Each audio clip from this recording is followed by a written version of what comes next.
Как ставить научные эксперименты, управлять дроном и собирать роботов. Все это осваивали алматинские школьники в детском лагере «Уэрнек» Дворца школьников. В этом году его посетили около 1000 человек. Большинство – это дети из социально уязвимых слоев населения и воспитанники специализированного комплекса «Жануя». На этой неделе в лагере завершается летний сезон. Моя коллега Наргиза Такижанова расскажет об этом подробнее.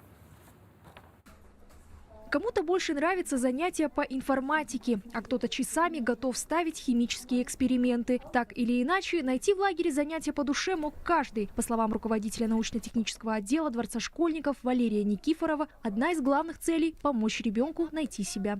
Одна из наших основных задач, конечно, это выявление одаренности ребенка и профориентация.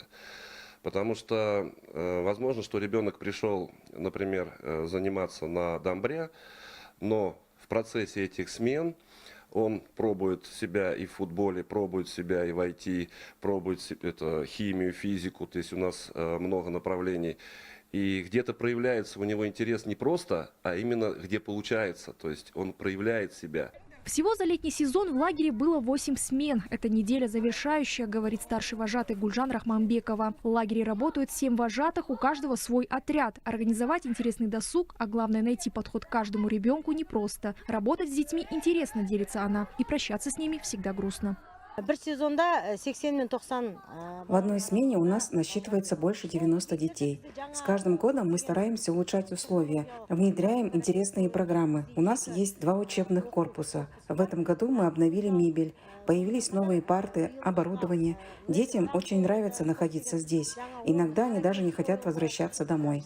В этот лагерь школьник Руслан Лян приехал впервые. Здесь он научился многому, а главное, завел новых друзей. Сейчас вместе с остальными готовится к финальным конкурсам. Я научился в первую очередь танцевать.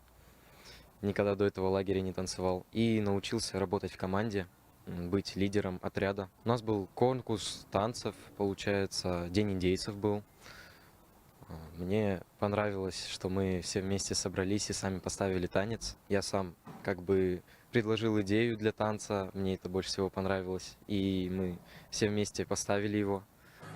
Сотрудники лагеря уделяют большое внимание отношениям между детьми. Специально для них проводят тренинги и объясняют базовые этические нормы. В будущем это обязательно поможет им в жизни, уверены детские наставники. Наргиза Такижанова, Султан Бесикенов, 24 КИЗ, Алматы.